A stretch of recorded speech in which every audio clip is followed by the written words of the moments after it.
Welcome everyone to another episode of Retro Wrestling Reviews. Fredo Esparza here, and this week we look back at Mid-Atlantic Championship Wrestling's December 5th, 1981 show. But before we get to the review, be sure to click that subscribe button.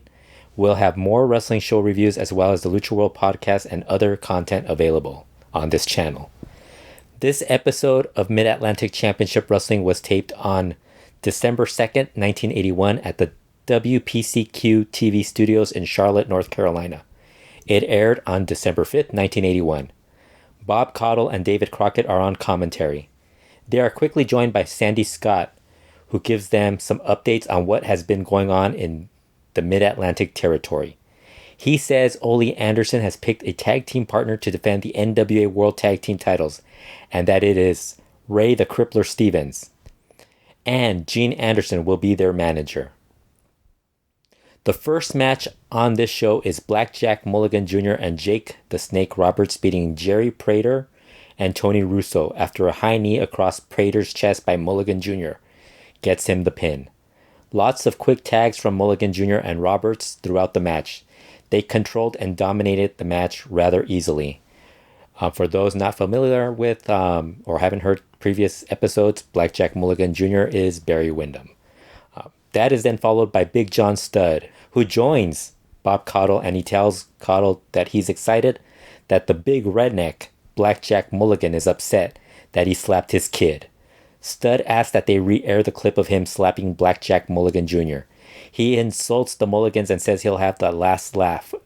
He demands a match with Mulligan and suggests that he might have to slap his son again in order to get that match. That is then followed by Big John Studd in a wrestling match as he beats, quote unquote, Tim Horner in the match with an over-the-shoulder backbreaker. The reason I say quote unquote Tim Horner is that it wasn't Tim Horner, but the announcers kept calling Studd's opponent Tim Horner throughout, despite it not being him. And it was very annoying to hear that, because Tim Horner was scheduled for later on the show, actually on the next match. Yeah, Big John Studd won this match very easily, very quickly. No chance for the guy he was wrestling against. That is then followed by Sandy Scott, who returns to talk to Bob Caudle. He warns Gene Anderson about interfering in the tag title matches. Sandy Scott wants to talk about the fans writing in about wanting a match between Roddy Piper and Ricky Steamboat. Steamboat comes out and brings out another bag full of fan mail. Scott asks Mr. Piper to join them so that he and Steamboat can sign a contract for a match. Roddy Piper screams at Steamboat and Sandy Scott. Piper angrily signs the contract and yells at Steamboat, but Sandy Scott kicks him out of the studio after he signs for the match.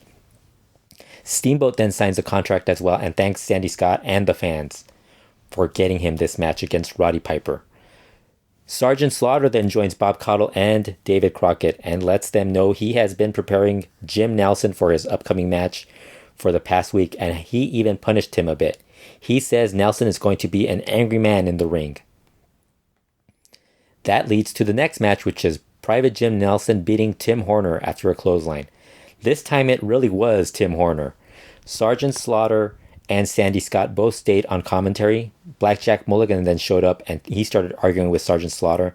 Sandy Scott then escorted Mulligan out of the studio. This was a fun, short TV match with Horner getting in some offense, but eventually getting beat by Jim Nelson. Bob Caudle then interviews Sergeant Slaughter about an upcoming match against Blackjack Mulligan Jr. He was going to be in the tournament to win the Cadillac, but he pulled himself out so he could beat up on the Junior Redneck. He threatens both Mulligan Sr. and Jr. and then leaves. Ole Anderson then comes out and joins Bob Caudle, and he talks about the tournament and how he wants to win the Cadillac. Roddy Piper joins them as well. Piper said he might have to wrestle Anderson for that Cadillac. Ole tells him that he'll be driving the Cadillac, which Piper replies that Ole can drive his Cadillac with him sitting in the back. Gene Anderson then joins them as the interview comes to an end. That is then followed by a match featuring Jay Youngblood as he beats Jeff Sword after landing a chop for the pin. Lots of hard chops thrown in this match by Youngblood, and it was a very short match. Jake Roberts and Blackjack Mulligan Jr. joined Bob Caudle for an interview. Blackjack Mulligan Jr. said he's not afraid of Slaughter and he'll wrestle him anytime and anywhere. Roberts says they had an easy win earlier on the show. Jake wants to get rid of Ole Anderson and the rest of the Minnesota Wrecking Crew. Blackjack Mulligan then joins them and he talks about them being from Texas and how they don't quit or run away.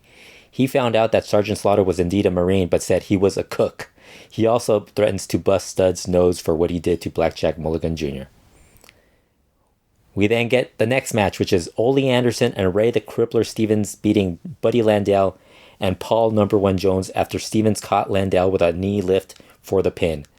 Gene Anderson joins commentary and says he and Ole are going to keep the tag team titles with Stevens' help. This was the best match on the show with both teams looking good.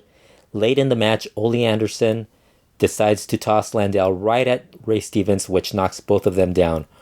Ole then goes for the pin, but Stevens shoved him off Landel and they started arguing.